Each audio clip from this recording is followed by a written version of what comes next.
Tuesday, July 18th, and welcome to the Damon Bruce Show here on the Plus. It's great to have you back. I want to start just by thanking my sponsors. Get yourself a sandwich at Ike's today.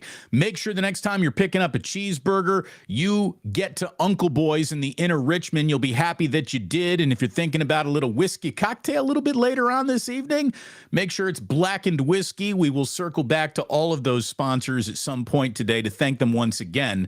But I need to thank our one and only guest in today's show. It's not officially a home and home, but Larry Krueger. I put up the Krueger bat signal, and he indeed responded. Larry, thank you so much. It's always great to see you. It's been a while. You just got back from a nice vacation. I'm about to go on one, so we'll compare tan lines in a week or two, okay? Yeah, peeling. I can tell you all you need to know about how to burn and peel. Nice. Very nice. It's the two steps of white guy laying in the sun, burning and peeling. That's right. The biggest story in sports, and there's a lot going on in sports right now, but as soon as the NFL inserts itself to the conversation, boy, does it know how to take over the room.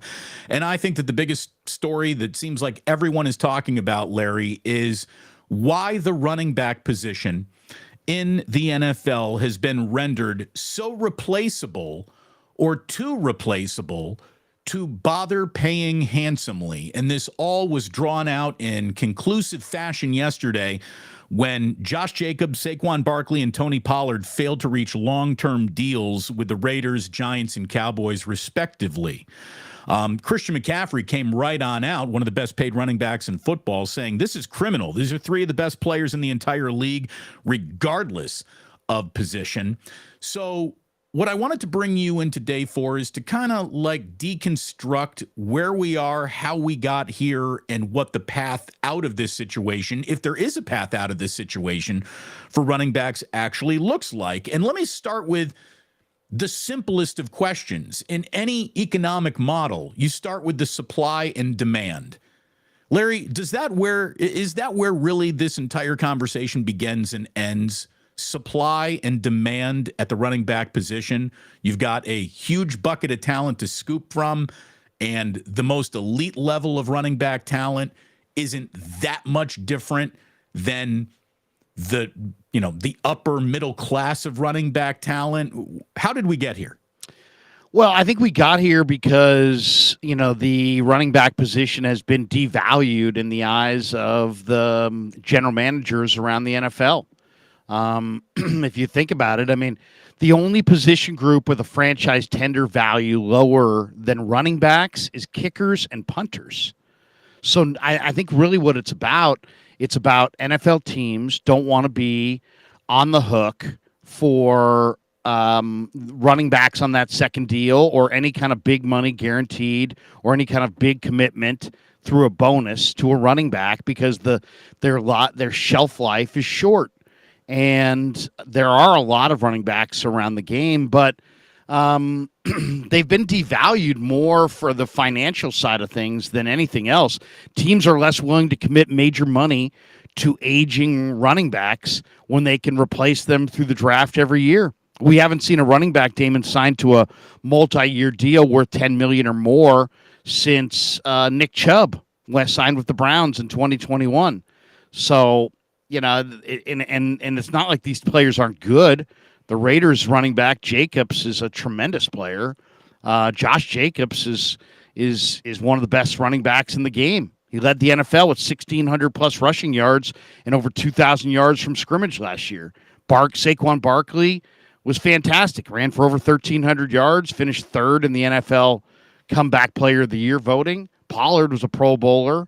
After taking over for Zeke in Dallas. And that's the thing. Zeke became too expensive and too beat up, and Tony Pollard is, clearly the future, but the Cowboys are saying he's more of the present than he is the future. And I think that that's how all running backs sort of need to view their existence. You're going to get, hopefully, drafted. You will be salary slotted. If you're lucky, you get 1 year of being tagged, which is going to pay you handsomely, but you're probably not going to get tagged twice. And at that point, you hit the free agent market where it feels like the entire system is sort of working against you and everyone at your position at this time. And on one hand, Larry, it seems nuts because most people's football playing experience never goes beyond high school, and running backs are, pretty much the most important position on the team in most high school teams. Collegiately, if you're lucky enough to have played there, the running back is obviously a huge part of what goes on in college offenses as well. And all you got to do is play a game of Madden to find out how important a running back still is in professional football. So it's a little hard to understand why this important, critical, touching the ball as many times as you do position has been devalued by football. But it's also easy to understand from a capologist standpoint, which is measuring risk and reward at all times. And there probably is no riskier position to catastrophic injury than the position of running back. And I think that's got to do with the devaluation probably more than anything. Well, they need to change the rules. I mean, you can't have a meaningful conversation about winning a football game without somebody referencing running the ball or stopping the run. So it absolutely is still, Kyle Shanahan's run pass fusion, his play action game, it's all predicated on a successful rushing attack. So the running backs are important, just nobody wants to invest in them. And since we're in a groupthink type period, there's really nowhere for the Saquon Barkleys, the Josh Jacobs, or the Tony Pollards to go. So it's not like they can just say, hey, Dallas or Vegas, trade me, because everybody feels the same way about running backs. I think Saquon Barkley probably had the most telling comment when he's like, throughout it is what it is. It is in the current rules. It is what it is. It needs to be a new look at the CBA, and the average salary for an NFL running back right now is $1.81 million. The average salary for an NFL kicker is $2.26 million. The average salary for a third string quarterback in the NFL, guys who basically never play and hold the clipboard and make zero impact on the game unless basically the first two guys are dead, is over $1 million. You're paying your average running back, who's basically taking more hits than anybody on your team, almost the same as a quarterback who never even suits up. Sean King, Larry, former NFL quarterback, was on a Tampa team that won a Super Bowl, is now working at VSiN. He is a host over there. I've been on his show several times. He's a good guy. I like talking to him. He said the biggest issue regarding running back compensation is the NFL has started paying the position as much as paying the player. He says, look, I want everyone to make as much money as possible, but some of these priority position salaries don't match the actual player playing at that priority position. What do you think of that? Yeah, so basically what he's saying is it's just they're just looking at it. It's kind of like surfing your kicker in fantasy. Like, hey, we'll just play it as it comes, and we're not going to spend any real money. We're not going to invest. We're going to keep bringing in new bodies, new faces. But when it gets time to pay them, we'll let them go somewhere else to get paid. And unfortunately, every team in the league, or most teams in the league, have taken the same stance. So you kind of already described it. You pay these guys on the rookie scale. If they're really, really good, you franchise them for a year. And then after that, you let them go somewhere else. And there's nowhere for them to go. My man Larry Krueger joining us here on the Damon Bruce Show. The king of YouTube. You're approaching 20,000 subscribers. The king of YouTube, Larry Krueger, joining us here. So before we bring this conversation back to the San Francisco 49ers and the way that they're approaching it, which is a much different approach than a lot of teams are considering these days with just Christian McCaffrey being on the roster, where do you think all of this leads, Larry? We know that football very much is a copycat league. It's cyclical, and eventually someone zigs while everyone else is zagging, and the league starts to zig instead of zagging. Are we a handful of years away from the running back being better paid, more respected in the cap, Or are we now living in a universe that it's going to be hard for running backs to escape from financially? Well, I don't know how they band together. What is every running back going to boycott the NFL? Everybody who's deemed a running back is going to boycott the NFL. It's already a pass happy league. They probably find a way to take receivers and just put them in the backfield and throw it to them. So, I mean, is the style of the game going to change? Probably not. Are the running backs going to unite? Probably not.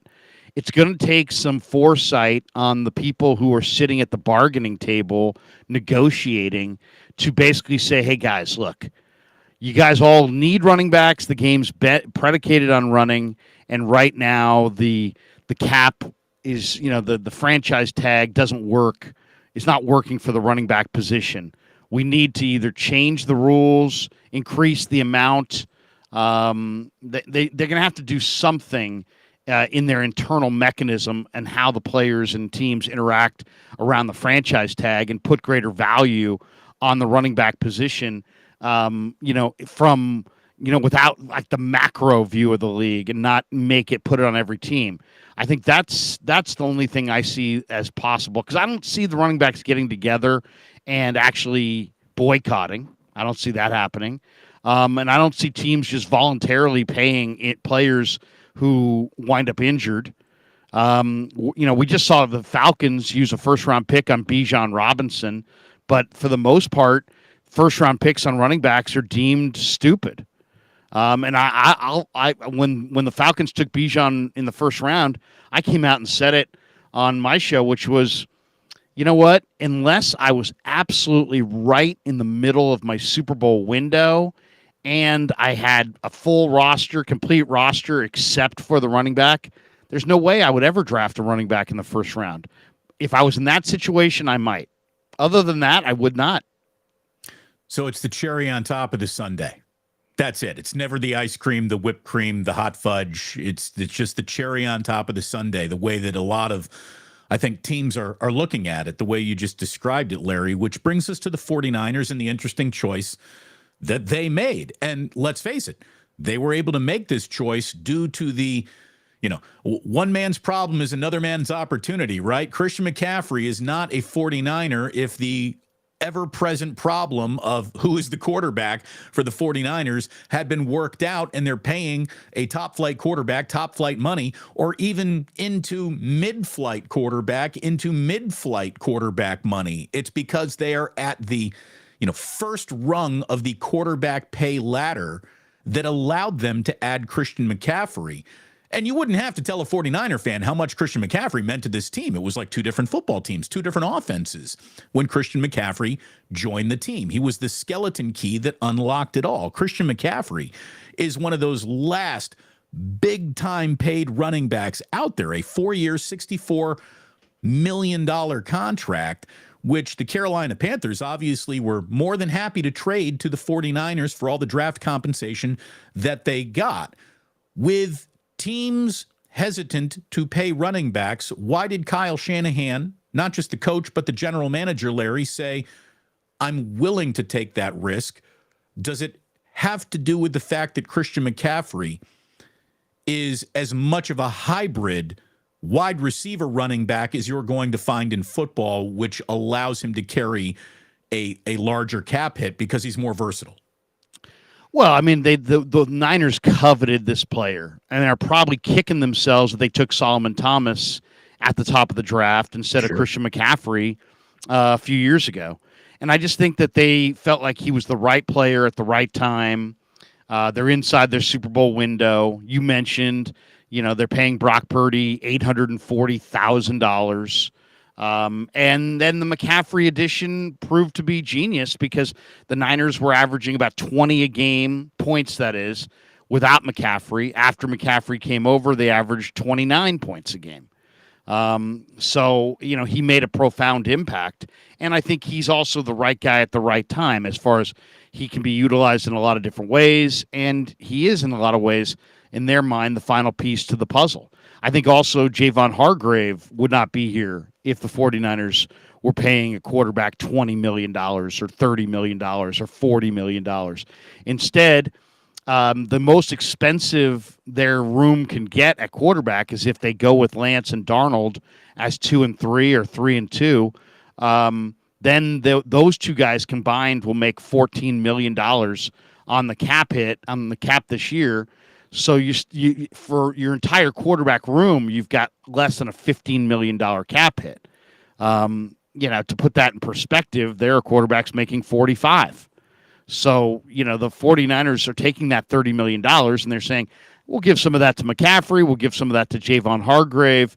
And, that's why why they so committed to, going with a young quarterback for that, because they felt like they had a really good roster. They wanted to retain those guys. And they also felt like they could add a couple key pieces.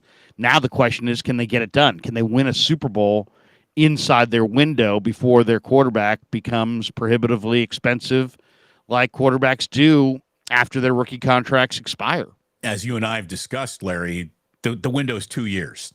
It's this year and next year for the 49ers. Kyle has got to bag his first Lombardi trophy as head coach in the next 2 years, or he is back to the drawing board on a full new reconstructing of a roster and trying to win a Super Bowl in what would be the next window, because this window shuts 2 years from now, not based on talent, but due to economic structure of that quarterback room that you just talked about. Warren Sharp, who is a really smart guy, tweeted out, 5 of the last 6 teams that paid a running back all regretted it and moved on. Zeke got $90 million and was cut during the deal. Christian McCaffrey, $64 million, traded during the deal. Cook, $63 million, cut during the deal. Gurley, $58 million, cut during the deal. Bell, $53 million, cut during the deal. And the 6th is probably going to be Alvin Kamara, who has cap hits of $19 million this year and $29 million in 2025. So, no, excuse me, that's 19 and 24 and 29 and 25. So he is probably going to find himself on the chopping block as well. Where does it end? Could this possibly end in any way with the league saying, look, we have, it's common for guys up and down the roster when they are deemed Pro Bowl level elite to be cashing paychecks in that $20 million range. Does the NFL owe it to the players to make sure every position can reach that? I mean, we got guards getting paid $20 million in this league, Larry. It's happening. It's guards would be paid that and running backs wouldn't. Yeah, I mean, it's about a sense of fairness. I mean, I think what player on the field takes the most physical abuse? Running back. So why should the running back be and everybody who talks about winning football starts with, well, you got to run the ball. And everybody talks about being good on defense starts with, well, you got to stop the run. So if running the ball is the number one goal of an offense and stopping the run is a number one goal of a defense, and running backs take more physical abuse than any other player on the field, why are they so devalued? And the answer is they're devalued because you're being paid based on what partially based on what you've done, but partially based on what you're going to do. And the workload is so great on the running backs' bodies that they're being used and kicked to the curb. And teams like the best teams in football, they don't have a running back. They've got a stable of running backs. I mean, the 49ers have Christian McCaffrey. They have Elijah Mitchell, who's a starting caliber running back. They have Jordan Mason, starting caliber running back. They have Ty Davis-Price. He eventually could become a starting caliber running back. And they brought in 2 undrafted rookie free agents who are both really, really solid in Kalen Laburn and Ronald Awatt. And they're covered with numbers. And if you look at the best teams in football, they're all in that same mix. They don't have a running back; they have a stable of running backs, and they're trying to spread it out a little bit. But ultimately, this is not going to get solved until somebody stands up in the CBA negotiations and says, "Guys, the average running back career is X number of years, and the hits that they take are extraordinary, and they either have to be compensated heavily up front, or there has to be some change to the CBA because nobody wants to invest long term in these players. They want to use them for what they're good for and then throw them aside and go get another one. It's almost like the running back today has become like a printer, like for a computer. Do you sit there and ever repair your printer? No. Do you have the same printer that you had 10 years ago? No. You have a cheap printer. It works really well. And then when it doesn't work, you get rid of it because it's not worth anything, and you go buy another printer. Yeah, I mean, it's like television. When's the last time you brought a TV to a TV repair shop, right? You go get a new one because they're reasonably priced and they're everywhere. 4K TVs are $250. I want to credit everyone who comes up with something clever. A total Twitter rando named Josh Dino. He doesn't cover the NFL. He's just a fan, but his comment was attached to some other stuff that I was reading. And, he said, how hard is it to win without a good running back? Like, I guess it could be hard, but it's still not worth investing heavily in the position. And just go back through your recent Super Bowl champions for all the receipts and evidence that you need. 2022 Chiefs were led out of the backfield by a 7th-round rookie. The 2021 Rams totaled 43 rushing yards between 4 low-investment running backs. The 20 Bucks were led by a free agent running back. The 19 Chiefs were led by an undrafted running back. The 2018 Patriots, Sony Michel, the guy was basically terrible, but he played well enough to where he fit the Patriots. The 2017 Eagles, LeGarrette Blount on a free agent deal. The 16 Patriots, it was LeGarrette Blount on a free agent deal. The 15 Broncos were an undrafted CJ Anderson. Like, it's really nice to have a good running back, and maybe you need one to get you through the regular season, but you get to that Super Bowl, you just need one guy to have a decent day of running behind a well-paid offensive line, and that might be enough for you. So I wouldn't want to be an agent of a running back right now. No. And I certainly wouldn't want to be the father of a running back either, Larry. And that's where I kind of want to end this. Have we reached a point where every high school career has an element of, well, I might be a pro baked into every kid who could be dubbed an elite caliber prospect? Are we about to see the running back room occupied by the least talented athletes on a football team? Well, because of the money aspects, but it's still the starring position. It's still the running back star is, the greatest athlete in high school plays running back. Right. And if not, I'll say this, mama, don't let your babies grow up to be running backs. When my kid played, I didn't like it when he played running back because the running back is getting crushed. You're exposed on every play, and on the plays where you say, well, you weren't handed the ball. You're asked to pick up blitzes, and those hits can be as brutal as any tackle that you take. The running backs are concussed at the highest rate. I really believe that. The running backs, they have to be compensated. They have to be compensated more, since their duration of their careers are shorter. They have to be compensated greater initially. Or maybe it's one of those things where if you produce, there's bonuses for running backs that other positions don't get. Like, you get what you're paid, but if you go for, you get what you're negotiated out, but let's say you go for 1,500 yards, you're getting an extra $2 million. You go for 1,800 yards, you're getting an extra $3 million. Because there's got to be some mechanism within the sport that accounts for your body piling up mileage that is real and is going to limit your ability to make money in the future.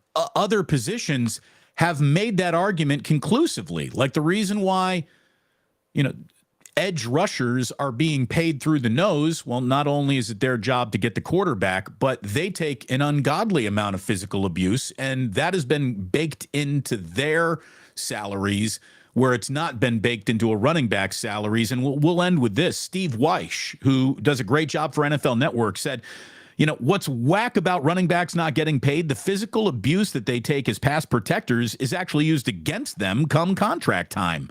Running backs run, catch, and are asked to be told to help block dudes like Nick Bosa and Aaron Donald. And instead of being rewarded, they get treated as damaged goods. I'll go even further than that. Name the last big time old running back. They don't make it to 30 plus in the league. There aren't old for you. There's only one name that comes to mind. Jerome Bettis. Okay. Like that, but that's it. That was years ago. Yeah, and that was a long time ago. That was 2 generations and evolutionary steps in the league ago. Yeah. What I would love to see is something that reflects monetarily the mileage on their bodies. Because that's I think I've read that NBA teams sometimes practice with these sensors, and they can tell, how much energy a guy's got left, or, how much energy he's expended. Well, the stats and the touches tell us what kind of workload a typical running back faces. And if you want you should not be able to use a guy's body and pay him very little and then kick him to the curb for some other young player that you're going to use as well. There's got to be a mechanism in the CBA negotiated that reflects the mileage that their bodies take, some equation with success. Obviously, it can't just be carries.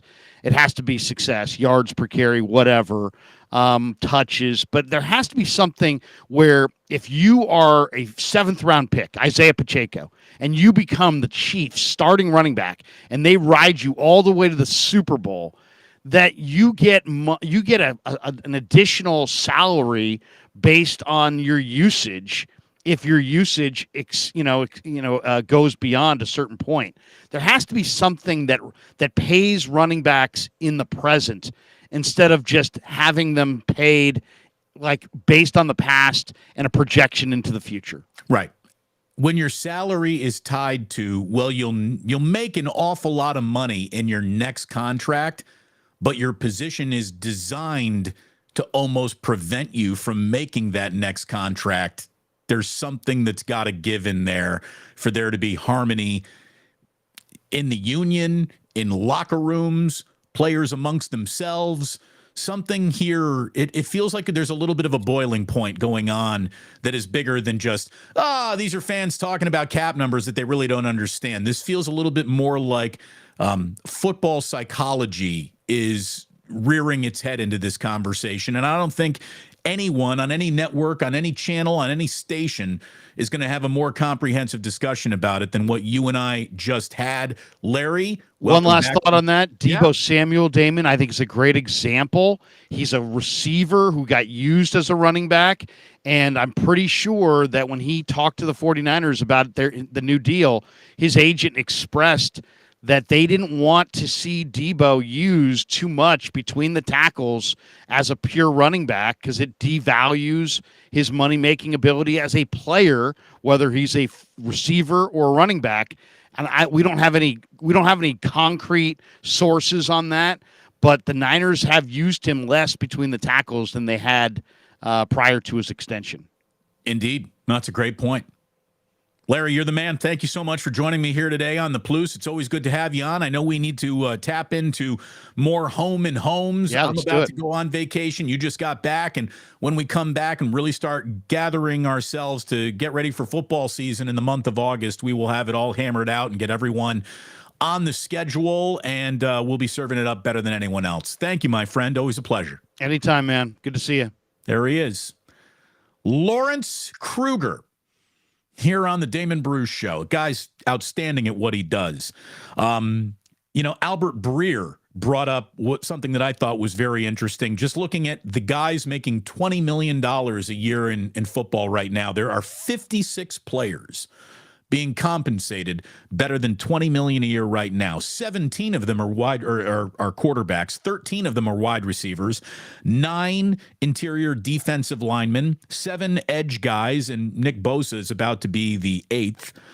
5 offensive tackles, 2 cornerbacks, 2 guards, and 1 inside linebacker. So the cornerbacks, the guards, and the inside linebackers are approaching the living in a $20 million reality. And it just seems impossible for a running back to think, yeah, some year I could position myself to be a $20 million a year player, which is going to lead to fewer and fewer elite athletes choosing to even want to be running backs down the road. So, where does all this go? We don't know. But where it is right now is obviously upset the apple cart of running backs throughout the entire sport of football. And you really can't blame them for feeling like they're getting shafted.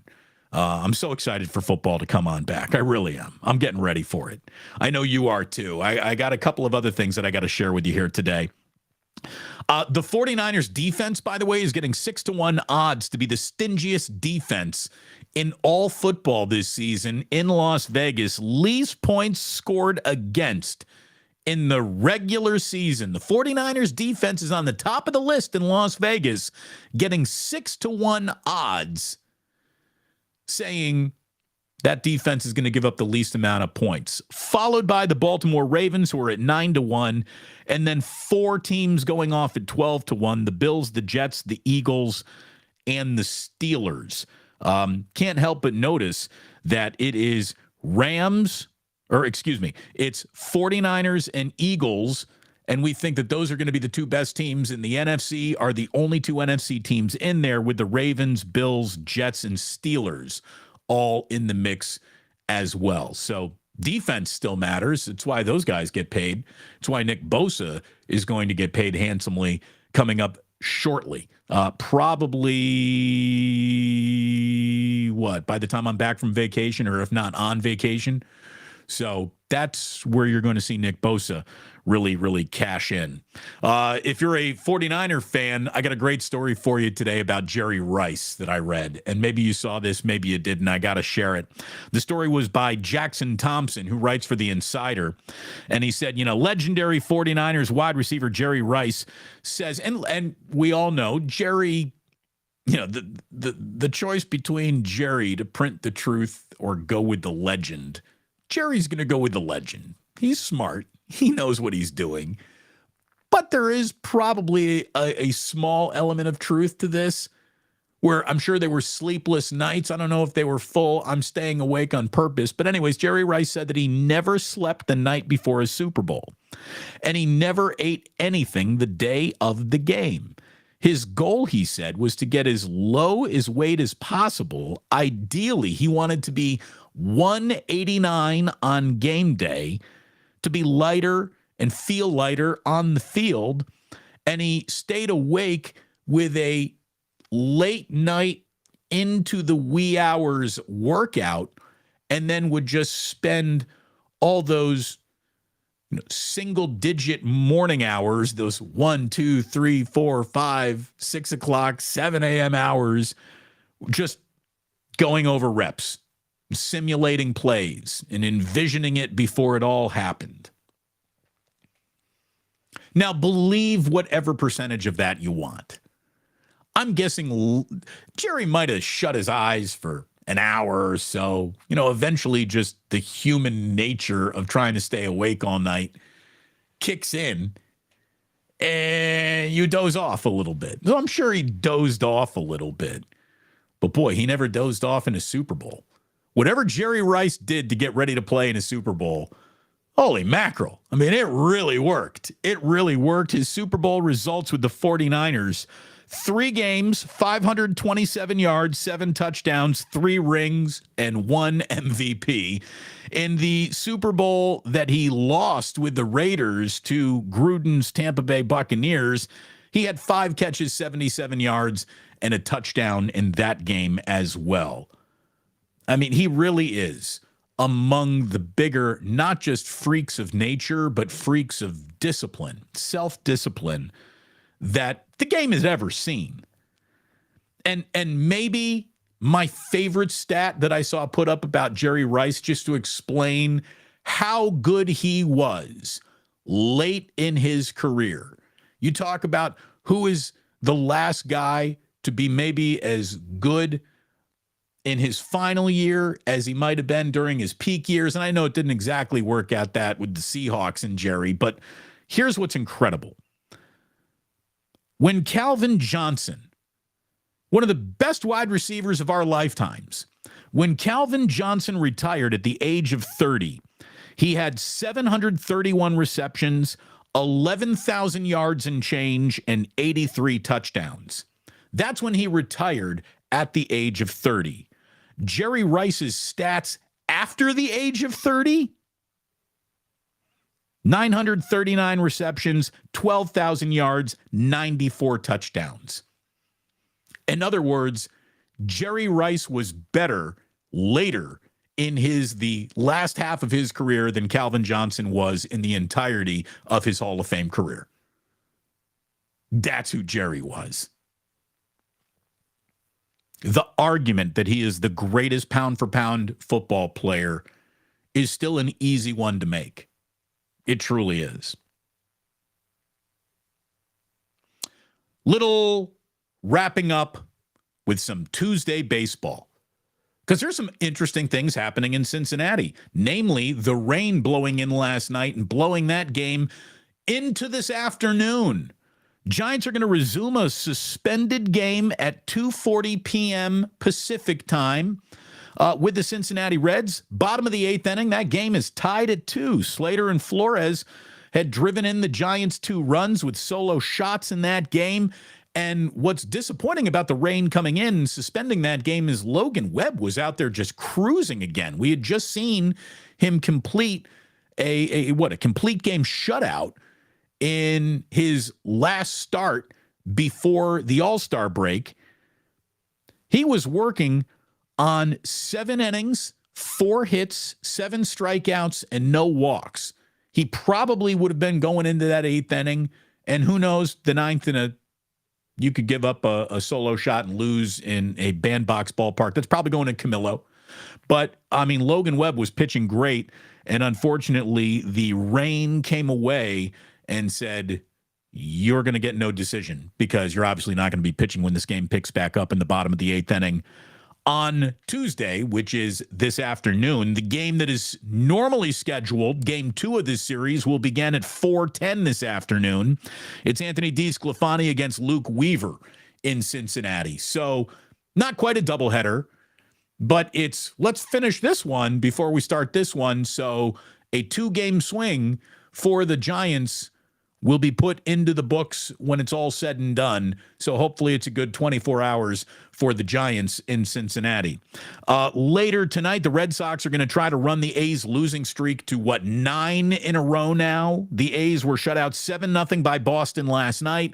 What an embarrassing evening of baseball it was at the Coliseum. The A's managed 1 hit and struck out 18 times as a ball club. Ugh. Meanwhile, Ohtani Tuesday is going to be served to you a little bit later on. I know I began the day with an Ohtani video. He became the major league home run leader once again last night. Well, he was that going into last night, but he punctuated it with his 35th home run. And by the way, a bat flip from the normally stoic Shohei Ohtani meant he felt that one against the Yankees. He hit his 34th home run of the season, the 3rd most by an Angels player before August. He only trails himself in 2021 and Mike Trout in 2019 for most home runs before the month of August. Like, the guy is just absolutely insane. And again, the Giants, if they got to make a trade for Shohei Ohtani, obviously it would hurt.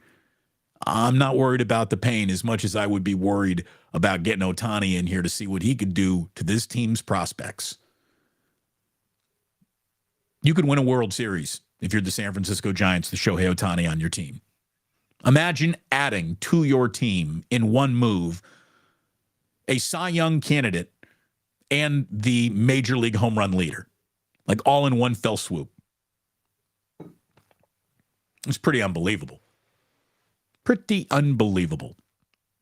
So, look, we got ourselves Lots more coming up this week. Thanks so much to Larry Krueger for joining us. I want to quickly slip into Club Plus for a little while, but I'll tell you, Jack is home from school today, so I'm going to go upstairs and help with the sick boy. This is going to be a short hop into Club Plus. Thanks to everyone who listened on the podcast. Appreciated, as always, you tuning into the Damon Bruce Show, no matter how you do it, no matter where you find it, whether it be on YouTube, on Twitch, whether you're listening on the podcast, and I couldn't give a rip where you download that bad boy from, just that you do download it each and every day. Thank you so very much. Thanks for stopping on by. Sports don't build character, they reveal it. And like that, he's gone.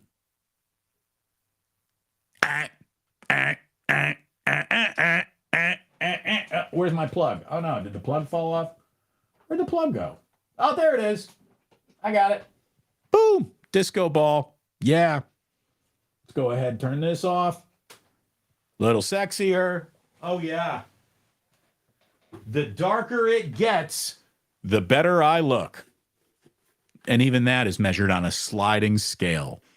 Blackened. Let me come back to thanking my sponsors once again today. Thank you so much to Blackened. Thank you so much to Uncle Boys. And thank you so much to Ike's. With the three of you guys by my side, we will be undefeated. I'm sure of it. Let us quickly hop into Club Plus today. We're going to start where I pick it up, which is, about 20 minutes ago. Third string All-Pro says when running backs get paid, they usually fall off. I mean, but it's certainly not causation. There could be a little correlation in that, for sure. But look, the older you get, the more prone you are to getting hurt, and that is a position that just absolutely chews guys up. G. Martinez said running backs are racehorses now. Yeah, they don't get many laps around the track that they used to. Chris A., LaDainian Tomlinson, Falk, Marshawn, Peterson, CJ2K, they are all dying breeds. Not only are they dying breeds, but they played in a league that really doesn't even exist anymore.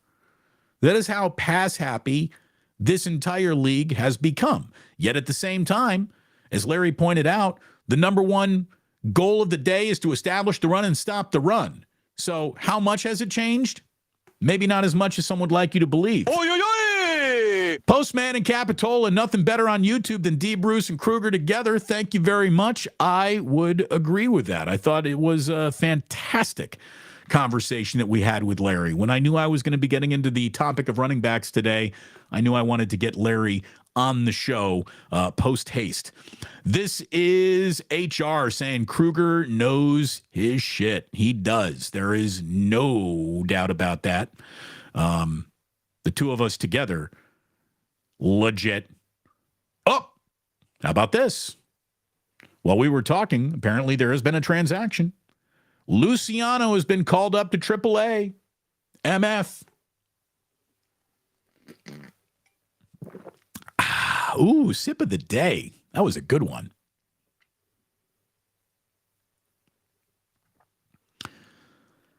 El Camilo Dorado says Debo and CMC are the future of the backfield.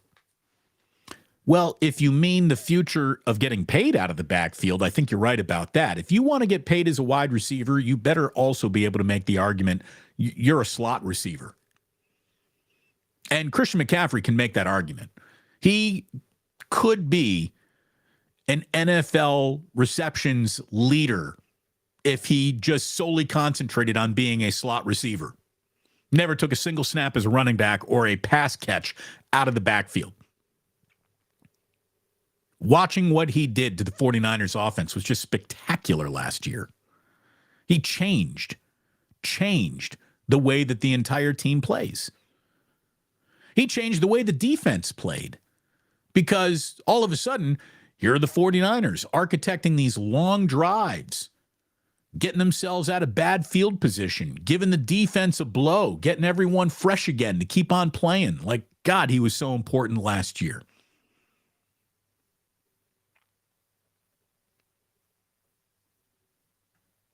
Otis Bird.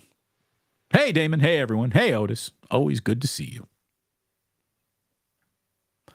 We got Irwin saying interchangeable skilled players make it more difficult for the defense to bring in specialized defensive packages. Yeah. I mean, when you got versatility and just guys who are scheme dynamic and can line up over here on one play, over here on another play, could be coming from anywhere. That gets harder for defensive coordinators to wrap their minds around. It's also a lot harder to get your, like Irwin's saying, to bring in specialized defensive packages. You just got to stay out there and play as you are. HR. Worse Solomon, Torres, or Thomas? I think I got to go with Solomon Thomas, man. That guy just did nothing. Solomon Torres had moments, right? Maybe not enough of them, but moments indeed. Terror Dome, thinking about the Niners. We're loaded. Yes, you are. The Niners are loaded to bear. They are as ready to go to battle as any football team in the NFL could possibly be, with still an ever-present discussion of what's your quarterback going to do as there has ever been. But if you don't like that one position of quarterback and how they've ironed that out, or if you're worried about it, here's something that you basically don't need to worry about. They're pretty locked, loaded, and ready to go at no fewer than 19 of their 22 starting positions, with arguments to be made at 4, 5, maybe even 6 positions that you've got one of the 3 best players at that position in the entire game. You can make that argument at left tackle. I think you can make that argument at edge, at D tackle. You can make that argument at middle linebacker. You might be able to make that argument at outside linebacker. You might be able to make that argument at running back and at safety. Did I say tight end? Because you could make that argument too.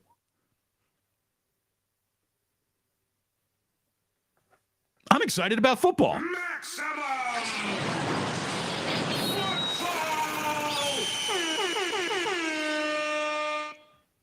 Boomer T says Kyle will get another rebuild. You're right. If Kyle does not win a Super Bowl in the next 2 years, he will not be in jeopardy of losing his job. When it's all said and done, Kyle Shanahan is going to have the most years clocked as head coach of the San Francisco 49ers, with the most wins ever recorded as head coach of the San Francisco 49ers. Kyle's not going anywhere. Not going anywhere. I can promise you that. The amount of catastrophe that would have to befall the 49ers over the next 2 years for there to be a coaching change 3 years from now, you don't even want to calculate that. You don't even want to do the math on that. Trust me, you don't.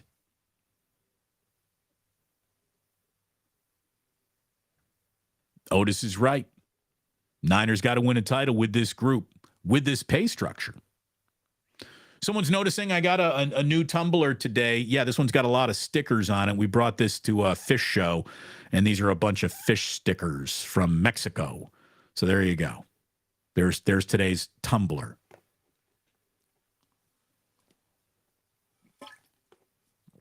We got way too many of these things upstairs. Way too many. Again, Jillian and I are getting merch ready for the website, which is getting ready, for the relaunch in September, which is getting ready. And you better brace yourself for it, too. You better get ready, because we're going to have a lot coming for you and at you in the month of September. But, man, we ordered a tumbler, and the logo after 2 dishwashings is basically completely peeled off. Thank God we are testing our product quality before we turn around and offer it to you. That is the brilliance of my wife. It's amazing how little I know about what I'm doing and how much she knows about what she's doing.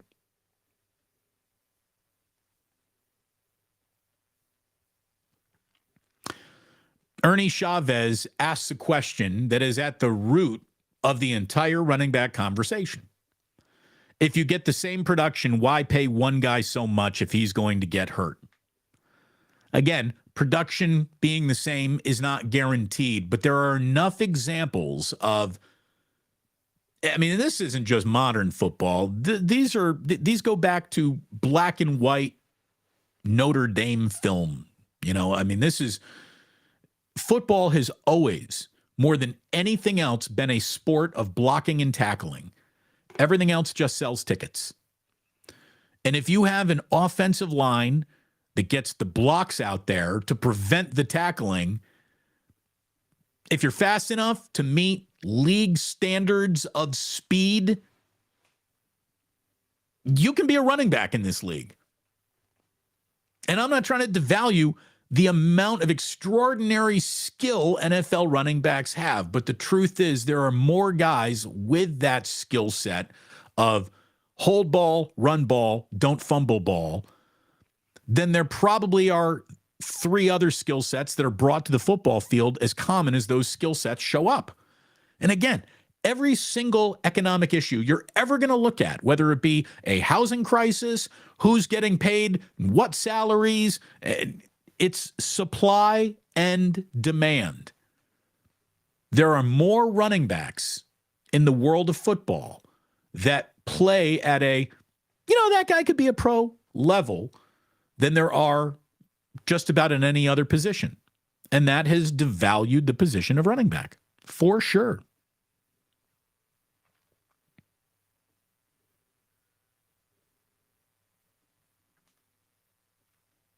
AJ Cruz says, this is proof that even in slow news cycles, there are things to talk about instead of the punch and Ohtani trade scenarios over and over again. Thank you very much, Damon and Larry. Hey, look, I got an Ohtani Tuesday coming up a little bit later on. Guy's incredible. I'm going to talk about him, but not the focus of this show today. Well, that'll be a little side piece that we're serving up later on. The focus of this show, I think, is the biggest focus of any show today in sports, if you know what you're doing. This is the biggest topic in sports today. The entire world is talking about what has happened to getting running backs paid in football. J.J. Rader liked Larry's example about printers. No one gets their printer fixed. You just go out and get a new one. J.J. Rader says, I buy a new printer instead of buying an ink refill. I mean, look, we're not that dramatically different. As a matter of fact, our printer, it's so funny that Larry brought that up because our printer has officially crapped out and did so this past weekend when Jillian was trying to print something. And our solution is simply, okay, let's just go get a new printer.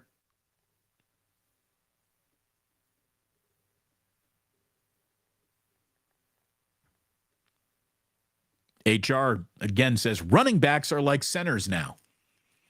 You're right in terms of pay. Can you think of two more important positions, though? I mean, the center is your first line of defense between your quarterback and that defensive line. I mean, his hand is the only hand that is guaranteed to be on the ball each and every play. Not even a quarterback's hand is guaranteed to be on a ball each and every play, but your center's hand is. Your center's hand absolutely is. I just don't understand. And I get that every owner's in this to make as much amount of money as possible, but there is a clear example of what is wrong with the way the American worker is paid that can be seen in the way NFL owners are hoarding their billions of dollars to be split amongst their ownership families and just letting them, the smallest amounts of money trickle down to the actual roster and the guys who actually play the game that we all sit down to watch. Some guys get paid through the nose. There's no reason why every single starter in football shouldn't be making at least $5 million, $6, $8 million a year. Every single starter in football. If you added multiple millions of dollars across the board to every single football player's salary, whether they be a starter, a Pro Bowler, a backup, just everyone in football, you're making $2 million more right now than you were this morning. Owners wouldn't even notice. That's how much of a small rounding error that would be to NFL owners, but NFL owners will protect that small rounding error, benefiting them, not the player, come hell or high water in every single CBA negotiation. And I got to be honest with you, football players have the single worst union in sports. How the most violent of sports doesn't have any common practice that looks like a fully guaranteed contract is beyond me. I mean, what a huge win that is for NFL franchises and owners, and what a massive loss that is for football players themselves.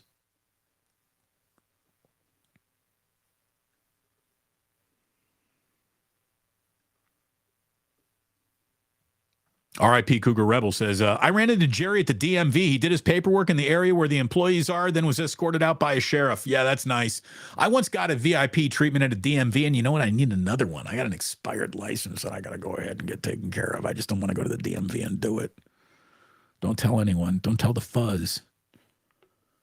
Your boy, here's the thing. My track record on letting my license expire is 100%. I've never, ever gotten that done correctly or on time. I'm bad at it.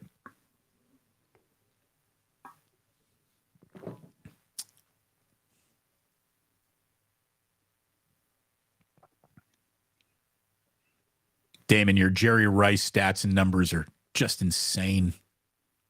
They are. They truly are. Jerry Rice's numbers are ridiculous. I mean, just go and look at them. They're ridiculous. Again, he was better after the age of 31 than Calvin Johnson, one of the greatest to ever play, was at all times.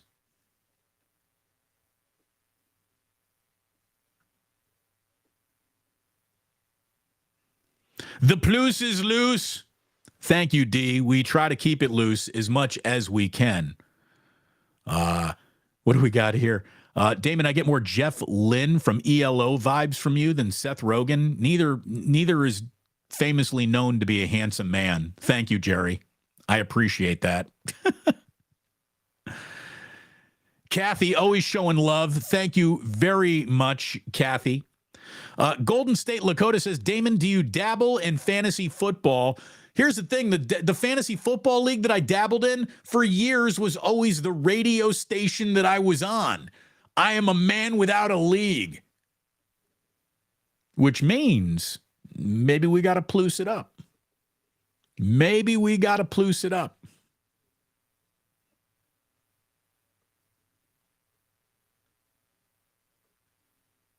All right, kids. We did do a sip of the day. Postman was worried. No, we did do a sip of the day. I don't know if it qualifies officially as sip of the day, but it felt good. It tasted good. I enjoyed it, and I hope you did too. Scroll. See where we are. How are we doing? Jillian was listening.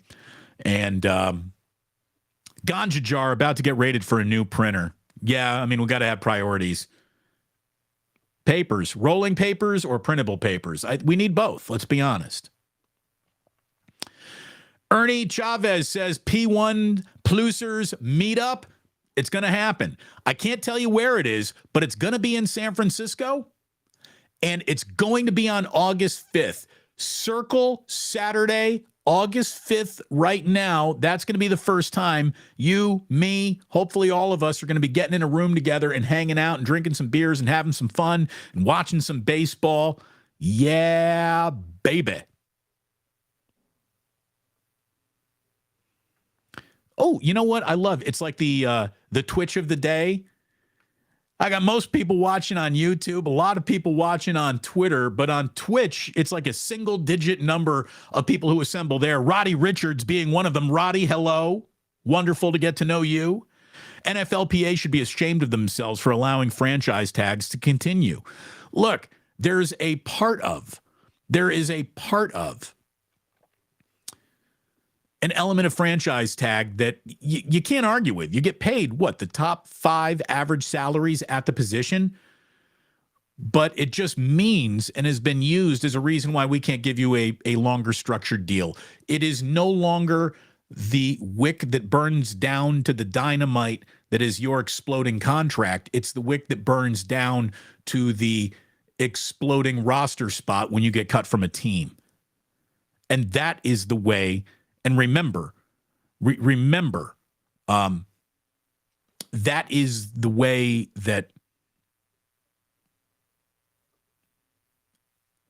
basically football found a loophole.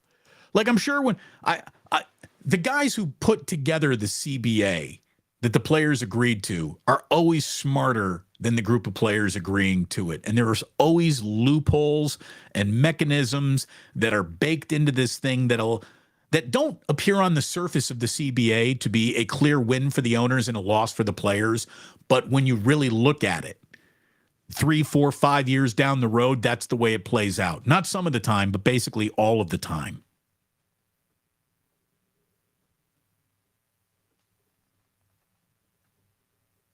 There you go. My wife needs a little saving. Jack just started watching Captain Underpants. Please come rescue me. I can do that, Jillian. I'll tell you this. It's better than that. That's better to hear that than Damon, Jack's not wearing underpants. Come and rescue me.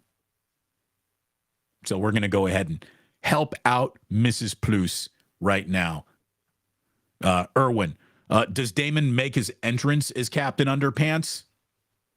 You wish, baby. You wish. Thank you so much for stopping on by today. Again, thank you to my sponsors, Ike's, Uncle Boys, and Blacken. Thank you to Larry Kruger for stopping on by.